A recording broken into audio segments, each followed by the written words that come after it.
और अब बात राजनीति की करते हैं तो अमेठी में गठबंधन के प्रत्याशी का अब तक कुछ अता पता नहीं है। अटकलें लगाई जा रही हैं कि 26 अप्रैल को वायनाड में वोटिंग के बाद राहुल गांधी अमेठी आएंगे।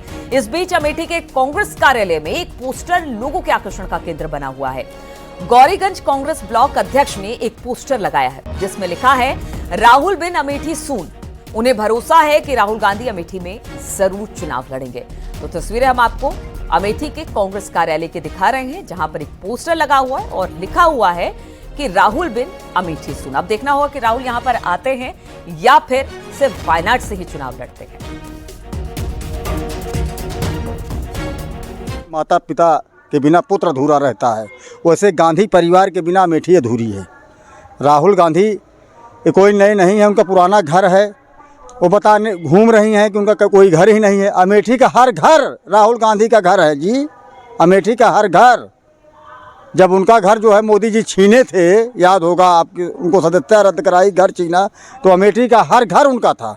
अब पूरे देश में काफ़ी आवाज़ उठी कि मैं राहुल गांधी को घर दे रहा हूँ, आइए राहुल गांधी इसमें रहिए। अमेठी लोकसभा सीट से कांग्रेस नेता राहुल गांधी को लेकर जगह जगह से चुनाव लड़ने की मांग की जा रही है। लगातार अमेठी में कांग्रेसियों द्वारा ये कहा जा रहा है कि राहुल गांधी अमेठी आएंगे। एक पोस्टर लगा हुआ है केंद्रीय कार्यालय में जिसमें साफ लिखा हुआ है, राहुल बिन अमेठी सून। ये अवनीश मिश्र हैं और ये ब्लॉक अध्यक्ष हैं गौरीगंज कांग्रेस कमेटी के, और इनके द्वारा ये पोस्टर लगाया गया है। लगातार अमेठी से मांग की जा रही है कि अमेठी से इस बार राहुल गांधी चुनाव लड़ेंगे। हालांकि इसकी अभी तक आधिकारिक पुष्टि नहीं हुई है, लेकिन कयास लगाया जा रहा है कि राहुल गांधी वायनाड के चुनाव के बाद अमेठी आएंगे और अमेठी सीट से इस बार चुनाव लड़ेंगे।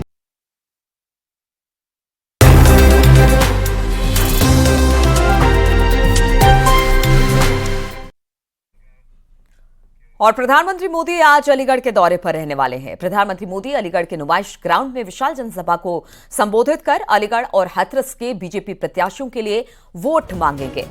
प्रधानमंत्री मोदी करीब दोपहर 2 बजे अलीगढ़ पहुंचेंगे और करीब 2:40 पर जनसभा को संबोधित करेंगे। प्रधानमंत्री मोदी के साथ सीएम योगी भी मौजूद रहेंगे।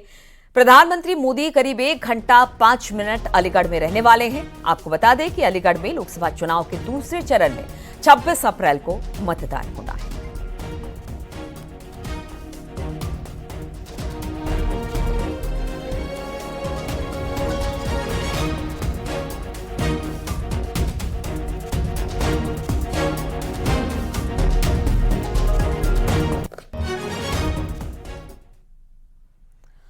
और राजस्थान में प्रधानमंत्री मोदी ने कांग्रेस के मैनिफेस्टो को लेकर बड़ा हमला बोला है। उन्होंने कहा कि कांग्रेस के मैनिफेस्टो में माओवादियों की सोच को उतारने की कोशिश की गई है।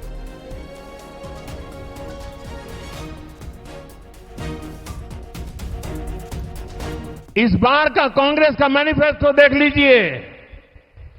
कांग्रेस ने अपने मैनिफेस्टो में जो कहा है वो चिंताजनक है, गंभीर है, और ये माओवाद की सोच को धरती पर उतारने की उनकी कोशिश है। उन्होंने कहा है कि अगर कांग्रेस की सरकार बनेगी तो हरेक की प्रॉपर्टी का सर्वे किया जाएगा। हमारी बहनों के पास सोना कितना है उसकी जांच की जाएगी, उसका हिसाब लगाया जाएगा। हमारे आदिवासी परिवारों में चांदी होती है, सिल्वर कितना है उसका हिसाब लगाया जाएगा। सरकारी मुलाजिमों के पास कितना जगह है, क्या है, पैसे कहाँ है, नौकरी कहाँ है, उसकी जांच की जाएगी। इतना ही नहीं, आगे क्या कहा है, ये जो गोल्ड है बहनों का और जो संपत्ति है ये सबको समान रूप से वितरित कर दी जाएगी। सबको वितरित कर देंगे। और पहले जब उनकी सरकार थी उन्होंने कहा था कि देश की संपत्ति पर पहला अधिकार मुसलमानों का है। इसका मतलब ये संपत्ति इकट्ठी करके किसको बांटेंगे? जिनके ज्यादा बच्चे हैं उनको बांटेंगे। घुसपैठियों को बांटेंगे। क्या आपकी मेहनत की कमाई का पैसा घुसपैठियों को दिया जाएगा? आपको मंजूर है ये कांग्रेस का मैनिफेस्टो कह रहा है।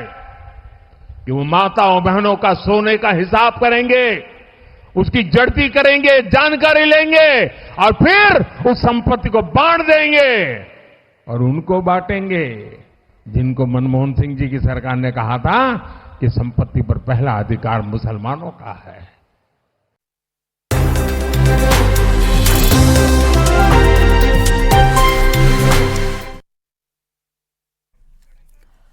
और सीएम योगी आज ताजनगरी आगरा के फतेहपुर सीकरी लोकसभा सीट पर हुंकार भरने वाले हैं।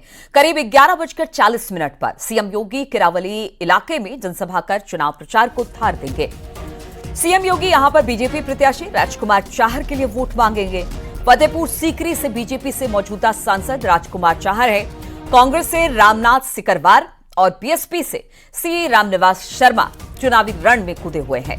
आपको बता दें कि आगरा और फतेहपुर सीकरी में तीसरे चरण में 7 मई को वोट डाले जाएंगे, लेकिन उससे पहले जो बड़ी पार्टियां हैं उसके स्टार प्रचारक का इन सब जगहों पर जा रहे हैं। आज किरावली में मुख्यमंत्री योगी आदित्यनाथ बीजेपी के उम्मीदवार के पक्ष में वोट मांगते नजर आएंगे, जनसभा करेंगे।